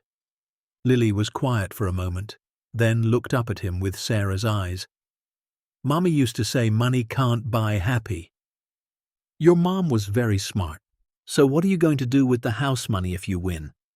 I'm going to help people, families like ours who are struggling, people who need a hand up. Lily smiled. Mommy would like that. Yeah, baby, I think she would. But the opposition didn't stop with legal filings. 3 days later, Marcus's truck was vandalized in the Brennan's parking lot. All 4 tires slashed, windows smashed, and a note tucked under the windshield wiper.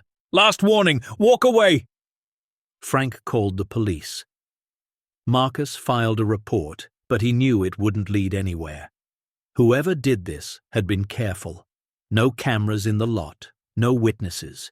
The insurance covered most of the damage, but Marcus was shaken. This wasn't just legal maneuvering anymore. Someone was trying to intimidate him. Daniel drove down from Vermont that weekend, insisting on staying at Thornhill with Marcus while they worked. You need to take this seriously, Daniel said. These threats are escalating. I know. Maybe you should consider the offer. 1.2 million is enough to start over somewhere safe. Marcus looked at him sharply.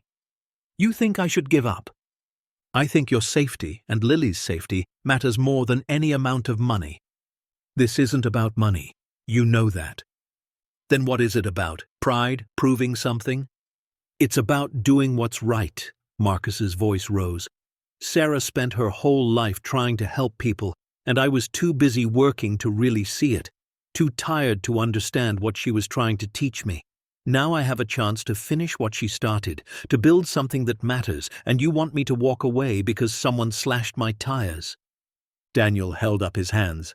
Okay, I'm sorry. You're right. Marcus took a breath, forcing himself to calm down. No, I'm sorry, I'm just stressed. We all are, but we need to be smart about this.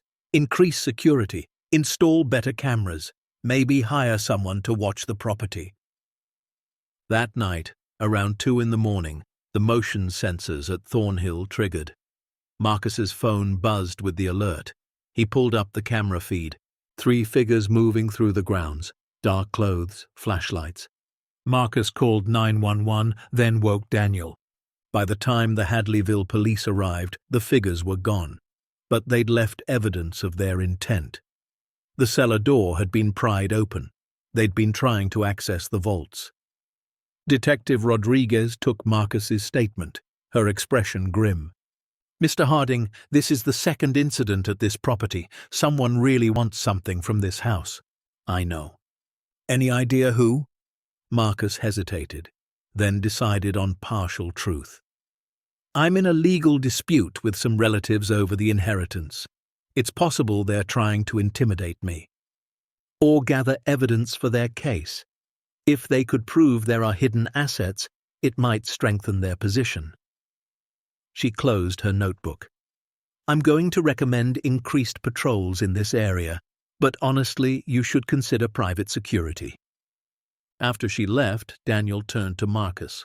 She's right. This is getting dangerous. I can't afford private security. The Foundation can, once it's operational, which won't be for another 2 months at minimum. They reinforced the cellar door and added more cameras, but Marcus barely slept the rest of the night, listening for sounds that didn't belong. What happens next will turn this night upside down, reveal a truth nobody expected, and remind us why sometimes the quietest voices carry the most power. Stay tuned to see what happens next. If you're enjoying the story, please like, share, and subscribe for more. The court date for the preliminary hearing arrived in late November. Marcus put on the one suit he owned, bought for Sarah's funeral and never worn since. It still smelled faintly of mothballs. Lily stayed with Mrs. Henderson. Marcus, Grace, and Daniel drove to the Hartford courthouse in tense silence. The hearing room was smaller than Marcus expected. Gilmore sat at the opposing table with 4 associates. On the bench behind them sat 5 people Marcus vaguely recognized from old family photos. The cousins, second cousins, people who'd never called, never visited, never cared until there was money involved. Judge Catherine Walsh presided, a woman in her 50s with steel-grey hair and an expression that suggested she'd seen every trick in the book. Gilmore presented his case. Vincent Harding had been elderly, isolated, possibly suffering from dementia. The will unfairly excluded closer relatives in favor of a distant nephew he barely knew. The timing was suspicious, and now the beneficiary was attempting to shield assets by creating a questionable charitable foundation. Grace countered with documentation. Vincent's medical records from his personal physician showing no signs of dementia. The will, executed 6 years prior when Vincent was 86 and sharp as ever. Testimony from Harold Pierce, the estate attorney, confirming Vincent's competence and clear intentions, and detailed foundation paperwork proving legitimate charitable purpose. Judge Walsh listened to both sides, asked pointed questions, and finally called a recess. Marcus sat in the hallway, his leg bouncing with nervous energy. Daniel brought him terrible courthouse coffee. "You did good in there," Daniel said, staying calm when Gilmore was basically calling you a con artist.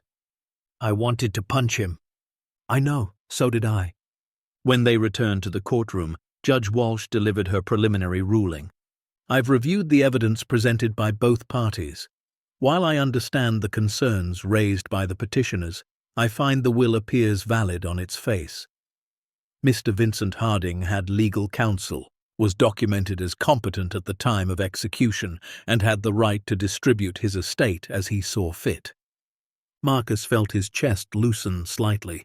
However, Walsh continued, the concerns about asset shielding are not without merit. Therefore, I'm ordering a full accounting of all estate assets to be submitted to the court within 90 days.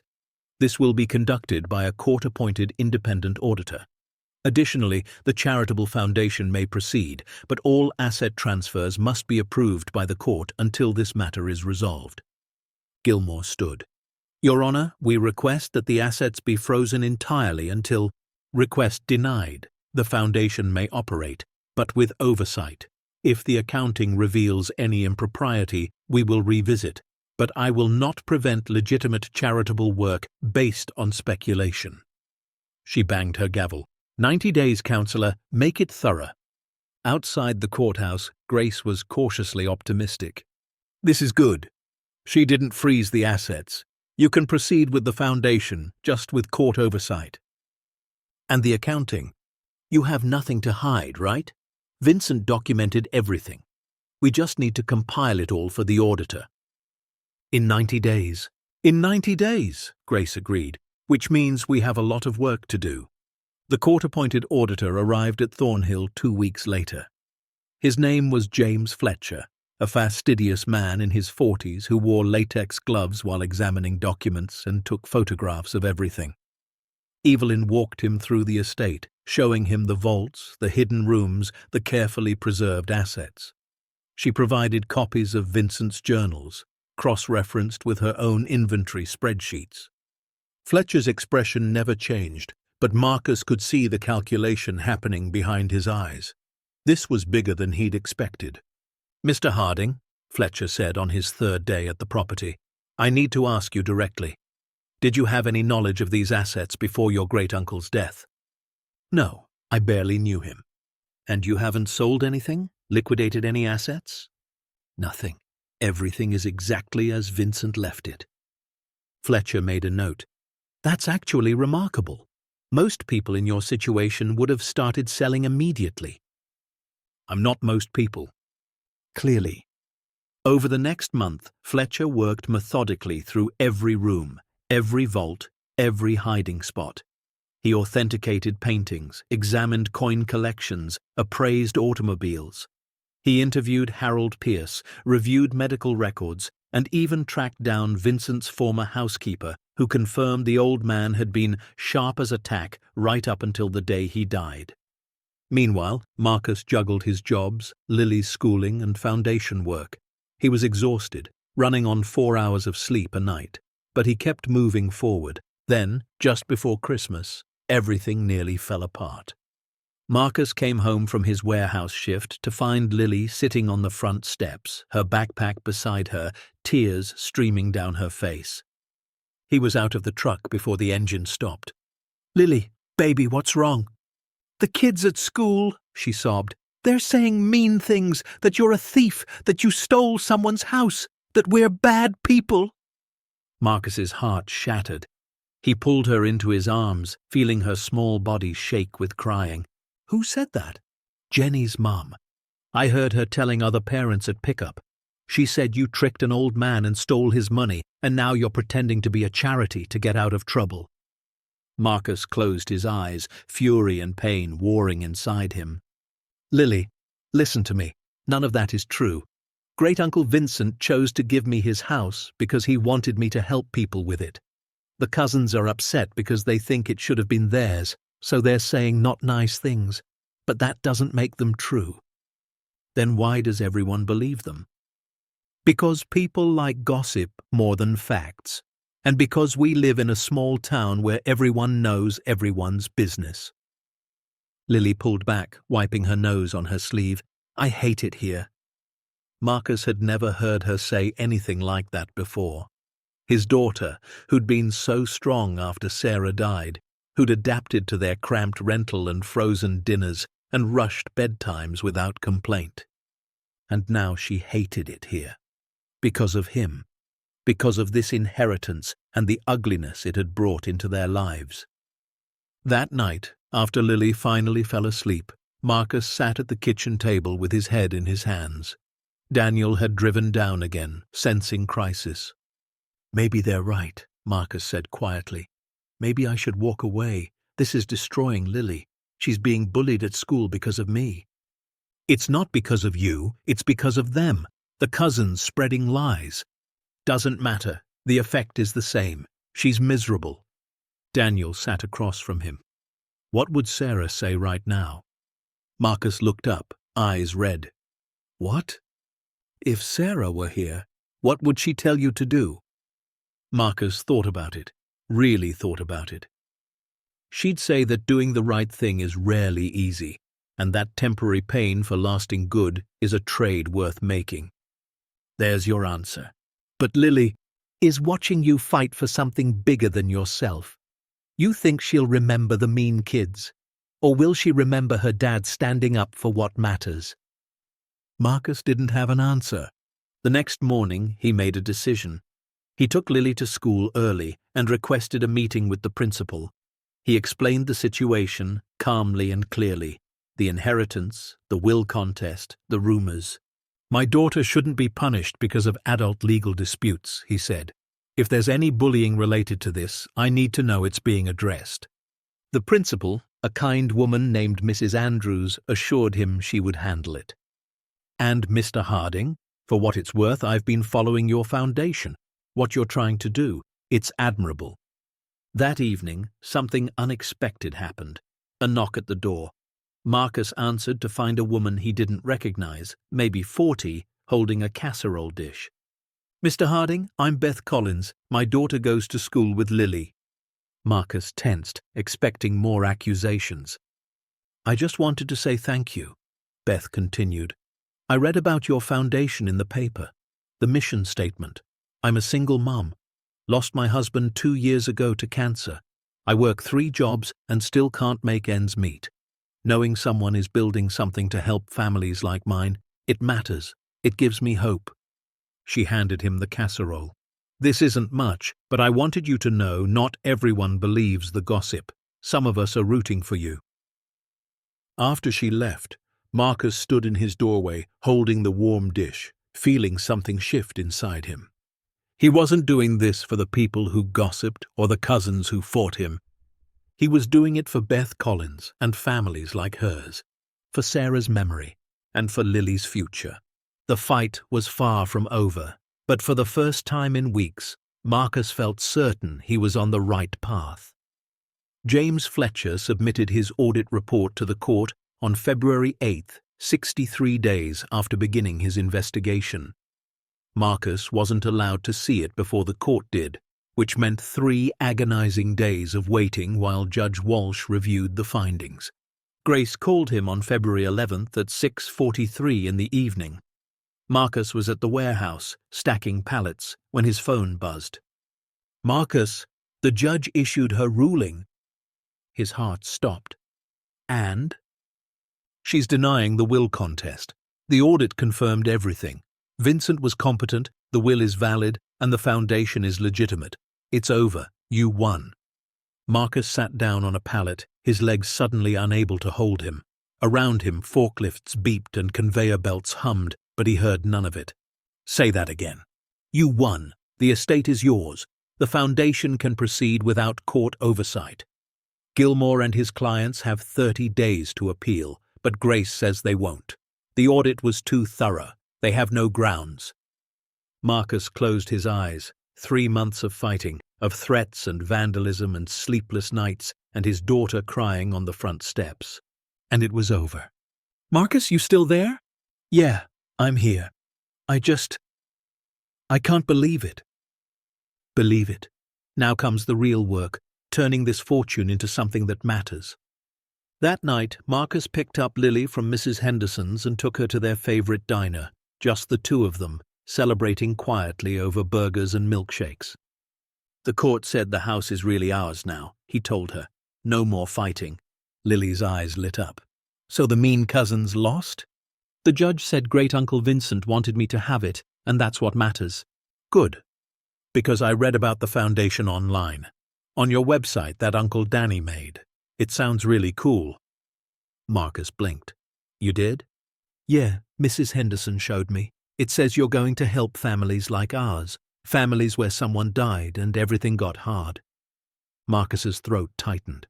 That's right. I think that's what you're supposed to do with the house money. Not buy a big TV or a fancy car.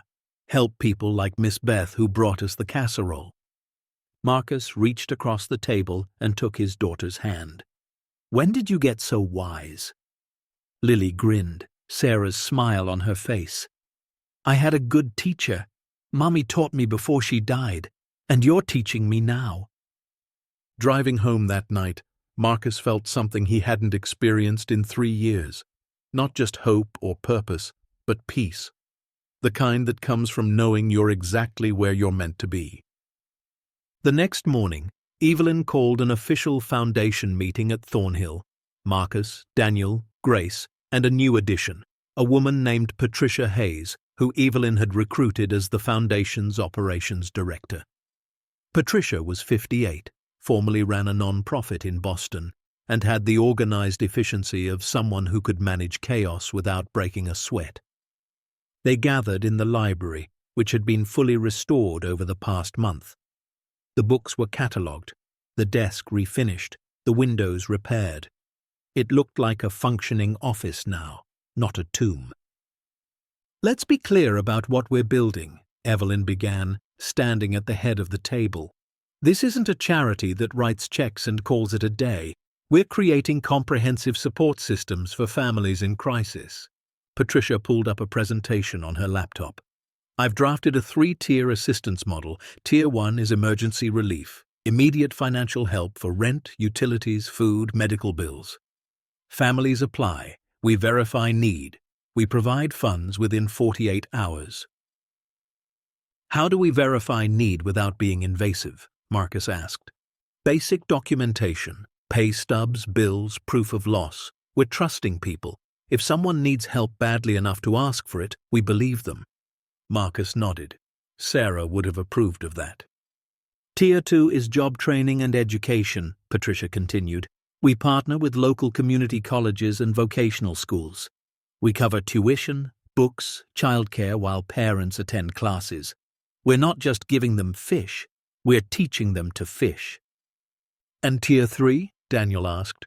Long-term family support, counseling services, both grief counseling and financial planning, mentorship programs, scholarship funds for kids who lost a parent. We walk with families for years, not just months. Grace leaned back in her chair. This is ambitious. The operating costs will be substantial. Which is why we're creating an endowment, Evelyn said. We'll liquidate some assets for initial operating capital, but the bulk of the fortune stays invested. The returns fund the foundation in perpetuity. How much do we liquidate? Marcus asked. Evelyn pulled out her analysis. I recommend selling the coin collection and approximately half the art collection. That gives us roughly $65 million in liquid capital. We invest $50 million in a diversified portfolio. The remaining $15 million covers startup costs, first-year operations and facility renovation. Facility? You can't run a foundation from a crumbling mansion. We need to restore part of Thornhill as operational headquarters.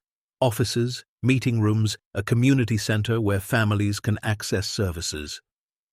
Marcus looked around the library. The house Vincent had let decay for 40 years, coming back to life with purpose. What about the rest of the assets? The cars, the remaining art, the gold? We keep them as the endowment base. Some pieces we display here turn part of the estate into a small museum. Admission fees support operations. Some we loan to institutions. The automobiles particularly. There's a car museum in Hartford that would love to feature them. We retain ownership, but share them with the public. Grace smiled. Vincent hid beauty away. You're giving it back to the world. Feels right, Marcus said quietly. Over the next 3 months, the transformation accelerated. Contractors arrived at Thornhill, carefully restoring the West Wing while preserving the historical integrity. The ballroom became a community meeting space. The dining room, a commercial kitchen for job training programs. Bedroom suites on the second floor converted to offices and counseling rooms. Marcus quit his warehouse job but kept his position at Brennan's, working 3 days a week. Frank understood. "You're doing something important," he said. "But don't forget where you came from. Stay connected to real work, real people." Marcus had no intention of forgetting. That's why he insisted his office at Thornhill be in the converted carriage house, not the mansion. Smaller, simpler, closer to the garage where the vintage cars sat. He wanted to remember he was a mechanic, not a millionaire. The foundation officially launched on May 1st. They'd planned a quiet opening, just a press release and a website going live. What they got was overwhelming. Within 24 hours, 73 families had applied for assistance. By the end of the first week, 216 applications. Single mothers who couldn't afford both rent and groceries. Widowed fathers working double shifts like Marcus had. Kids who'd aged out of foster care after losing parents. Grandparents raising grandchildren after tragic accidents. Patricia and her team of volunteers worked 16-hour days processing applications, verifying needs, cutting checks. The first payment went to a woman named Sandra Mills, a widow with 3 kids whose husband had died in a construction accident. She was 2 months behind on rent and facing eviction.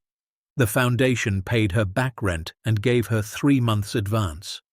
They enrolled her in a nursing certification program at the community college and covered her childcare. Sandra came to Thornhill in person to say thank you. Marcus met her in the community room, uncomfortable with gratitude. "You don't need to thank me," he said. "This is what the foundation is for." Sandra shook her head, tears in her eyes. "You don't understand. I was going to give up. Send my kids to live with my sister in Ohio and just, I don't know, disappear. I couldn't see a way forward. You gave me one." Marcus thought about the dark days after Sarah died, the nights he'd considered the same thing, giving up, letting someone else raise Lily because he wasn't enough. "I do understand," he said quietly. "More than you know."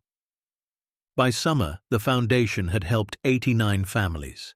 They'd paid out $1.2 million in direct assistance, enrolled 43 people in job training programs, provided grief counseling to 112 children who'd lost parents, and the stories started coming back. A single father named Robert who'd been living in his car got housing assistance and job training. 6 months later, he had an apartment and a stable job as an electrician. He sent the foundation a photo of his 2 daughters in their new bedroom, both smiling. A widow named Marie started the nursing program the foundation sponsored. She graduated top of her class and now worked at Hartford General. She volunteered at the foundation on weekends, helping other families navigate the application process. A teenager named Carlos, whose mother died of cancer, received a foundation scholarship. He was now studying engineering at UConn, the first in his family to attend college. Each success felt like honoring Sarah's memory, like finishing conversations they'd started but never completed. Lily became involved too.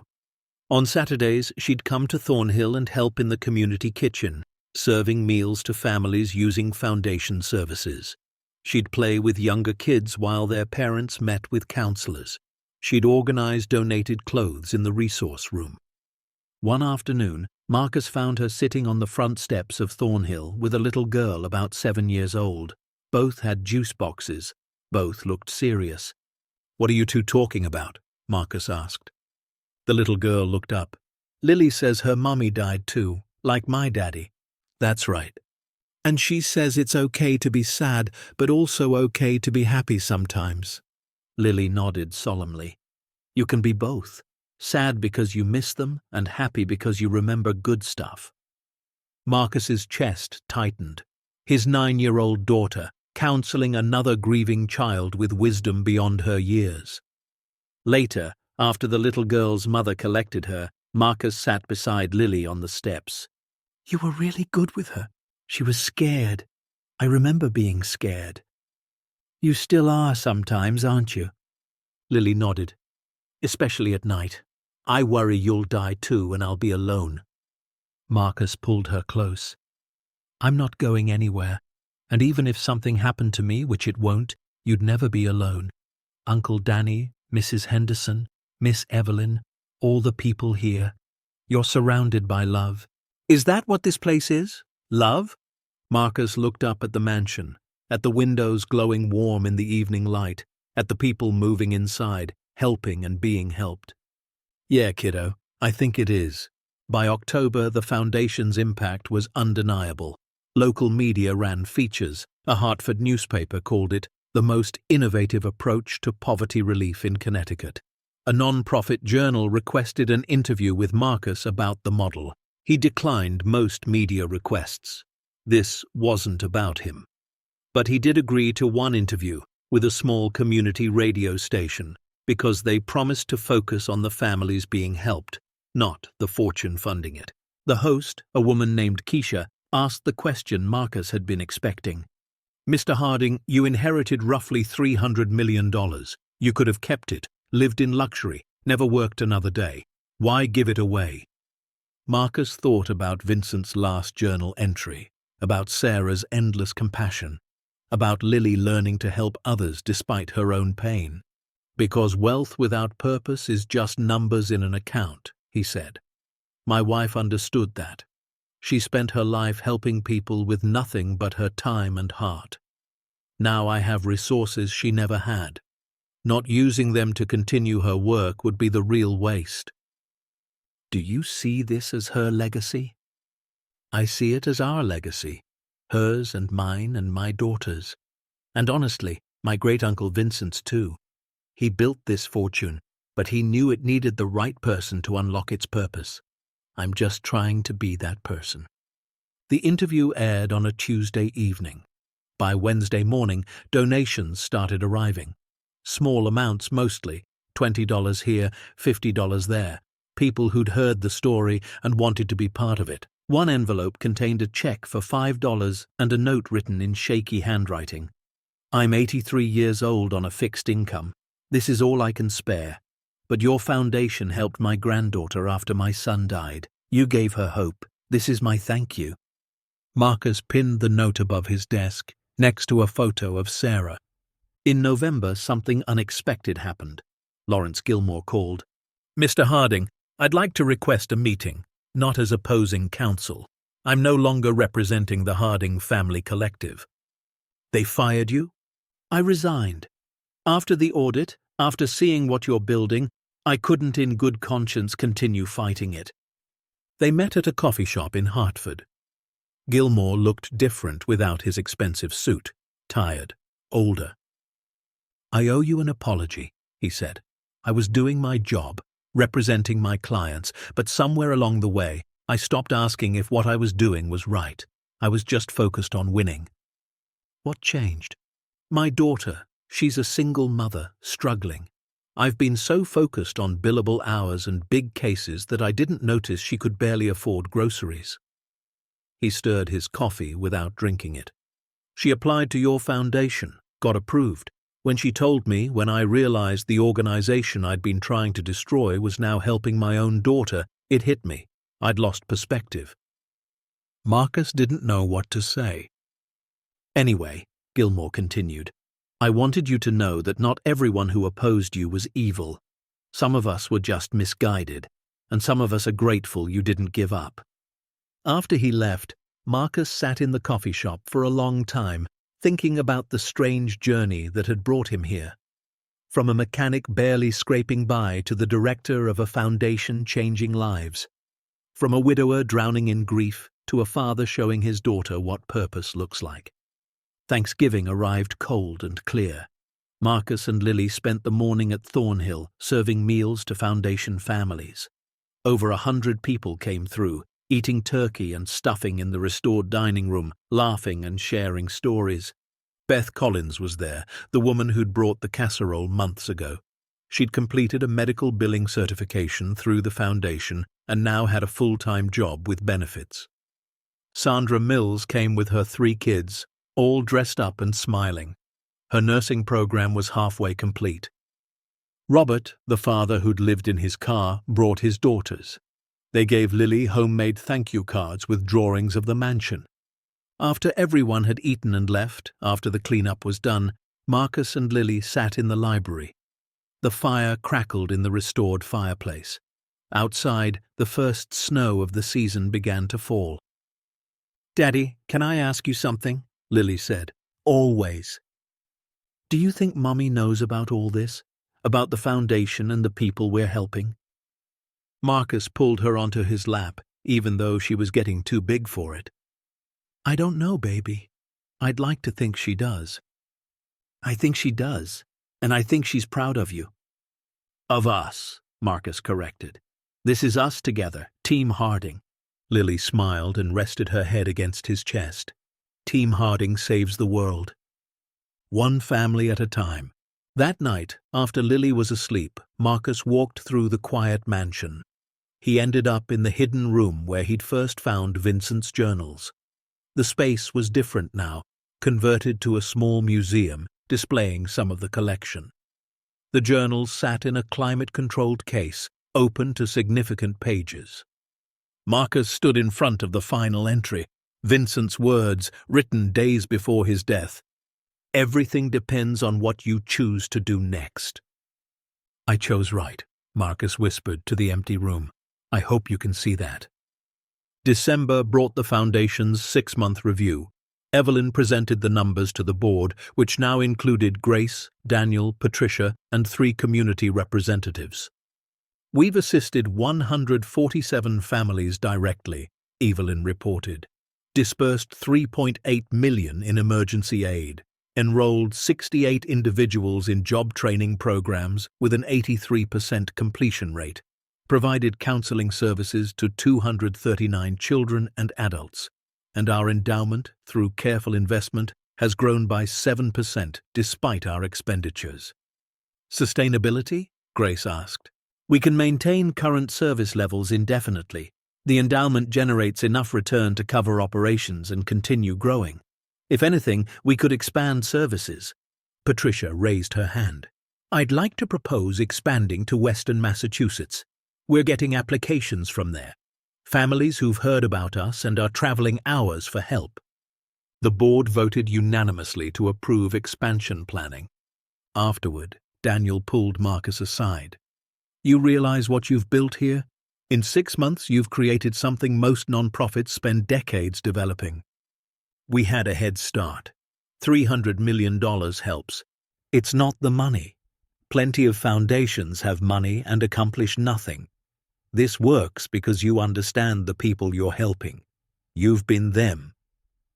Marcus looked out the window at the snow-covered grounds. "I still am them. I still fix cars at Brennan's. I still worry about bills. Having access to wealth doesn't change where I came from. That's why this works." Christmas Eve, Marcus did something he'd avoided for 3 years. He visited Sarah's grave. He brought Lily, both of them bundled against the cold. They stood at the simple headstone, Sarah Marie Harding, beloved wife and mother, taken too soon but never forgotten. "Hi, Mommy," Lily said softly. "We miss you." Marcus placed flowers on the snow-covered ground. "We did it, Sarah. We built something that matters, something you would have loved." His voice cracked. "I wish you could see it. Wish you could meet the families we're helping. Wish you could see Lily growing up so strong and kind." Lily took his hand. "She can see it, Daddy. I know she can." They stood in silence for a while, the snow falling gently around them. Then Lily spoke again. "Mummy, Daddy's not sad all the time anymore. He still misses you, we both do, but he's helping people like you used to. And I'm helping too. We're a team, like you and Daddy were a team. I think we're making you proud." Marcus knelt in the snow and pulled Lily into a hug, tears freezing on his cheeks. "We are, baby. We definitely are." The new year arrived with new challenges and new opportunities. 3 more families reached out, their stories shared by previous recipients. A local college requested partnership for a scholarship program. A grief counseling group wanted to use Thornhill's community space for support meetings. And a letter arrived from the state governor's office, commending the foundation's work and requesting a meeting to discuss potential state funding partnerships. Evelyn brought the letter to Marcus's office in the carriage house. "You're becoming influential whether you want to be or not." "I don't want influence. I want impact." "You're getting both. Deal with it." That evening, Marcus sat at the oak desk in the library, the same desk Vincent had used to document his fortune. He opened a new journal, leather-bound like Vincent's, and began to write. January 3rd, the Harding Family Legacy Fund has been operational for 8 months. We've helped 162 families, changed lives, honored Sarah's memory, and taught my daughter that wealth means nothing if it doesn't serve something greater than yourself. He paused, thinking about the journey. The 4:30 a.m. alarms, the double shifts, the crushing grief, the unexpected inheritance, the legal battles, the threats, and finally, the purpose. Vincent Aldrich Harding left me a test disguised as an inheritance. He wanted to know if I would be consumed by wealth or transformed by responsibility. I hope I've proven worthy. Not because I'm special, but because I remembered what truly matters. He continued writing, documenting not transactions but transformations, not dollar amounts but human stories, because that's what this had always been about, not the mansion or the millions, the meaning. In February, the foundation celebrated its first anniversary. They held an open house at Thornhill, inviting every family they'd served. Over 300 people came. Marcus stood in the ballroom, watching children run and play, watching parents share stories and support each other, watching his daughter help serve cake with the biggest smile he'd seen since before Sarah died. Beth Collins approached him. "Mr. Harding, I wanted you to know. I got promoted last week. I'm now a billing supervisor. I'm not just surviving anymore, I'm thriving. And it started here." Sandra Mills was next. "I passed my nursing boards. I start at Hartford General next month. My kids have stability. We have a future because of you." One by one, families shared their updates. Jobs obtained, degrees earned, homes secured, kids thriving. Each story was a testament not to Marcus's generosity, but to human resilience when given a chance. As the party wound down, Daniel found Marcus standing by the window, looking out at the grounds where spring was beginning to show. "Sarah would be so proud," Daniel said quietly. "I think about her every day. Wonder what she'd say about all this. She'd probably tell you to stop being so humble and accept that you've done something extraordinary." Marcus smiled. She always did hate false modesty. "Marcus, real talk. A year ago you were working double shifts, drowning in debt, barely holding it together. Now you're running a multi-million-dollar foundation that's changing lives across 2 states. How does that feel?" Marcus thought about it, really thought about it. "It feels like I finally understand what Sarah was trying to teach me all along. That security isn't the goal. Purpose is. That wealth isn't about what you have. It's about what you do with it. And that grief doesn't have to be the end of your story. It can be the beginning of something else." That night, after everyone had left and Lily was asleep in the car, Marcus made one final stop before heading home. He walked to the hidden room, the place where everything had started. The journals were still there, protected behind glass. He looked at Vincent's final entry one more time. "Trust no one. This fortune isn't a gift, it's a test. Will you be consumed by it, or will you use it for something that matters?"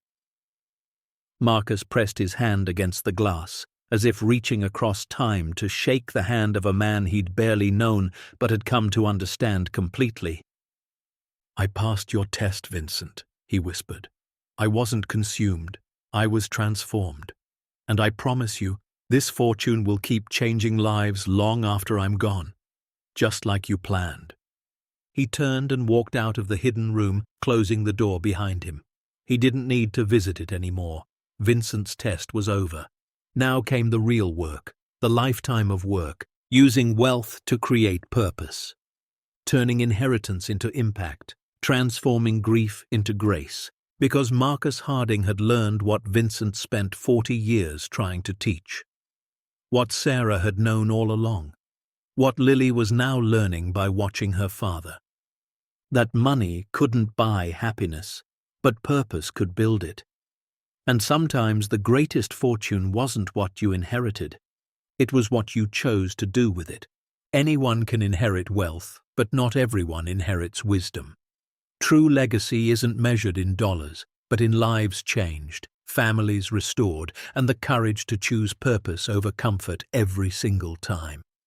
As Marcus drove home that night, Lily sleeping peacefully in the passenger seat, he realized he was no longer the broken widower working double shifts just to survive. He was no longer the struggling mechanic barely keeping his head above water. He was a father teaching his daughter that wealth means nothing without compassion. A foundation director proving that one person can make a difference. A man honoring his wife's memory by finishing the work she started. And most importantly, he was someone who'd been tested by fortune and chosen purpose. Vincent Aldrich Harding had given him $293 million and a question. Marcus had found the answer. Not in the art or the gold or the vintage automobiles, but in the single mother finding hope after despair, in the widowed father discovering he wasn't alone, in the children learning that grief doesn't define them, in every family that walked through Thornhill's doors, broken and left with tools to rebuild. That was the real fortune, and it was worth far more than any amount of money could ever measure. The end. Up next, 2 more powerful stories are waiting for you. Click to keep discovering, and don't forget to hit subscribe if you believe purpose is the greatest inheritance of all.